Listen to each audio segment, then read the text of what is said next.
Surprising football analysts across America, Matthew Stafford can still throw a football.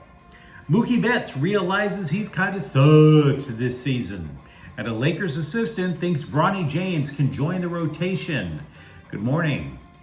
I'm James.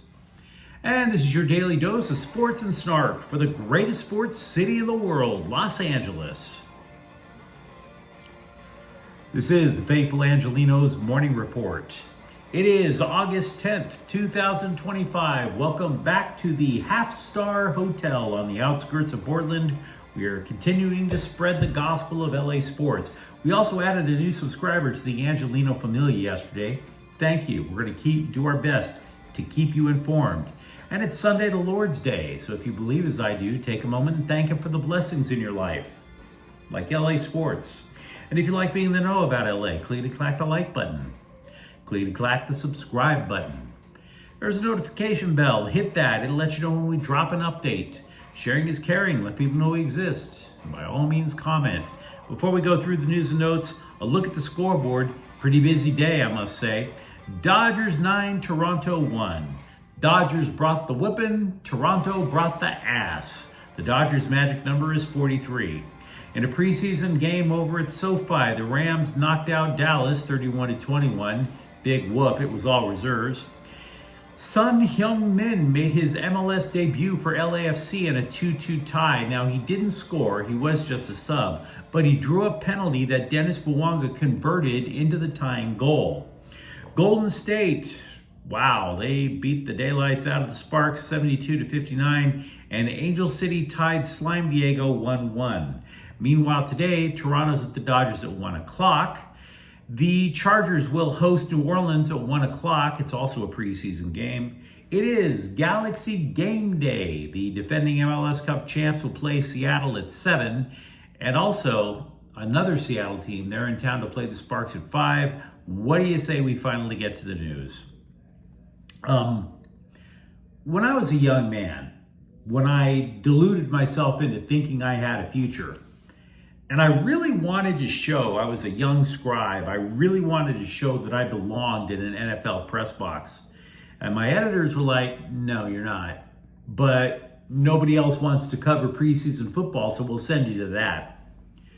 And like every other scribe desperate to land a major beat, I would dig at that game for anything that sounded cutting edge. And I say this to you, because I want you to keep that in mind whenever you read the big takeaways from the Rams preseason opener. Wow, rookie linebacker Chris Paul wore the green dot, so he must be impressing the coaches with his knowledge of the playbook. It doesn't matter. It doesn't matter. Stetson Bennett looked amazing. Doesn't matter. It does not matter. The moment that I care about the battle to be the third string quarterback is the day that I give every last one of you permission to slap me as hard as you can. It doesn't matter.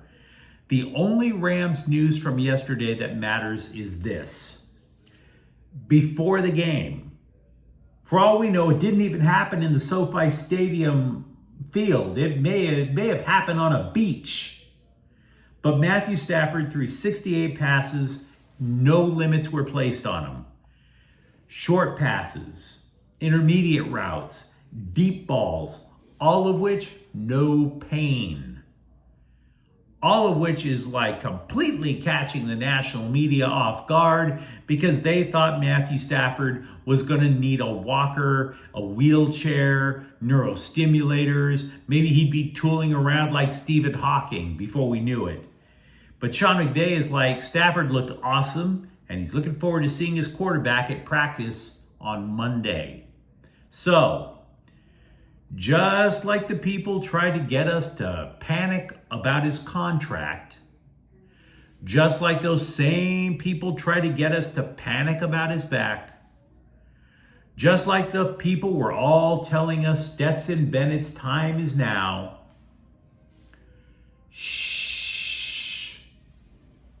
let me know what you think. Reality once again wins over gossip. Meanwhile, with the Dodgers, Mookie Betts. He's an 8-time All-Star, 7-time Silver Slugger Award winner, former MVP, former batting champ. So you can understand that he took one look at his .239 batting average and told The Athletic, quote, "My season's kind of over. We're going to have to chalk that up for not a great season," unquote. Now, to be clear, he is recognizing his personal numbers as being a dumpster fire. He's not just a dumpster fire. He looks like the dude on the Pink Floyd Wish You Were Here album cover. But at least for Betts, aside from the personal numbers, there's a reason to keep grinding. Quote, "I can go out and help the boys win every night. Do something, get an RBI, make a play, do something like that. I'm going to have to shift my focus there. Obviously, everyone wants to have great seasons, but it's a lot easier when you can just worry about the season. You just worry about game to game. I'll take this perspective for the rest of my career," unquote. And that's not a bad approach, because we mentioned all the accolades he had individually. But the dude also has 3 rings. Also with the Dodgers, they have decided to send Roki Sasaki to a rehab assignment. He'll be off to the Midwest Manure Pit for a Thursday start. The belief is he's going to need 3 starts over in Oklahoma before he's ready to return to civilization. Lakers assistants are claiming Bronny James has progressed so much in the offseason that he could join the team's rotation this season, because what the hell else are they going to say? I read a report that claims, well, now that he's been in the league, there's a lot less hype, a lot less buzz. And I was reading that report like, what the hell is this guy talking about? And I don't think I'm hating when I say those things about Bronny James. The reason that I don't think I'm a Bronny James hater is because throughout his entire collegiate career, I was thinking, wait and see, right? After all, he did have a heart attack before he even started in college. So I was wait and see about the guy until he trashed USC on his way out the door. He blamed them because they didn't develop him enough. You had cardiac arrest, my dude. Kind of hard to get yourself in game shape when you have a bunch of wires hanging out of your chest. So anyway, I'm not a big Bronny James fan. Maybe I'll be proven wrong. But let's tell both sides of the story just to be fair. Former NBA head coach, current Lakers assistant Nate McMillan said, quote, "We've seen a lot of growth from year one. He had, I thought, a really good summer league this year. When he played in the Las Vegas Summer League last year and this year, his games were sold out to see him. The fan base has really, I think for the most part, been really supportive of him. He spent a lot of time in the G League this season, and I really feel that helped him because when he came out into this summer league and played every game this summer, you could see the confidence. He was much more relaxed. But to see the two of them work together, I mean, it was amazing. And LeBron as a father, it was amazing," unquote. So, McMillan's case for why Bronny James should join the rotation: fan support, 11 G League games. That's all he played last year, 11 G League games. And by the way, his dad's LeBron James. Now, of those 3 reasons, which do you think might actually influence the Lakers? I wonder. It's a mystery Agatha Christie couldn't solve. Am I right? American journalism is so bad lately. I don't know how often you guys read, whatever passes for newspapers anymore. It's so bad that whenever a sports writer goes to X and tweets that he's been laid off and, oh, it was a great career. Thank you to everybody. I'm so proud of everything I accomplished. I just take an immense amount of pleasure in that. I hate follow journalists for their inevitable "I got laid off" tweet.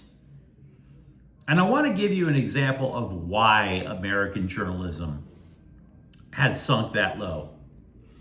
A Chargers writer is reporting an analyst believes rookie running back Omarion Hampton will win the starting spot. Gee, you needed an analyst to tell you that.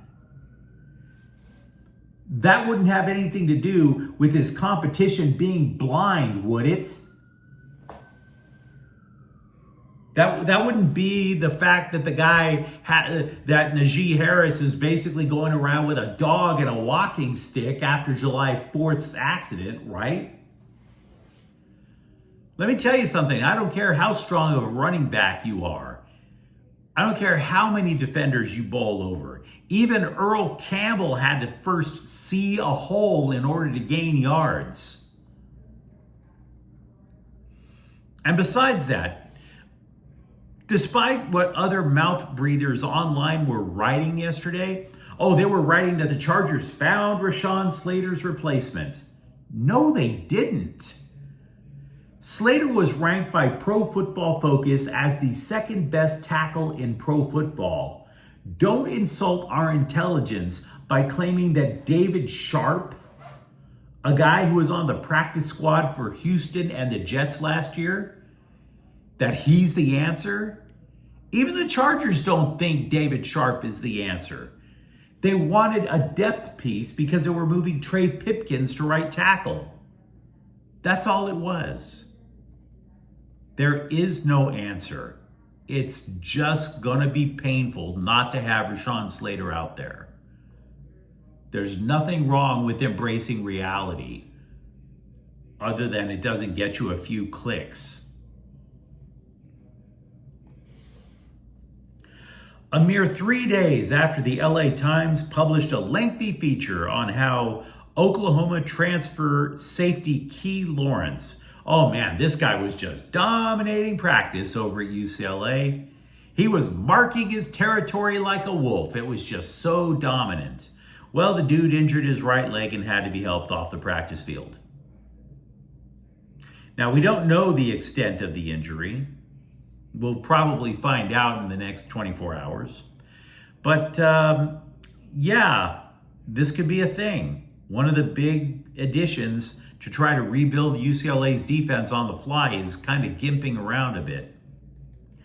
But you let me know what you think in the comments thread. Talk to me if you are a Rams fan. If you believed all along that Matthew Stafford was going to wind up playing before the season started. For that matter, Mookie Betts. Can the Dodgers win despite the fact that he's like super below average this year? And if you enjoyed this update, don't forget to subscribe to Faithful Angelenos. We're talking LA sports every single day here. Thank you for watching. I'm James, and we'll be back tomorrow. Faithful Angelenos is a Kian Portel Queso production. Take care.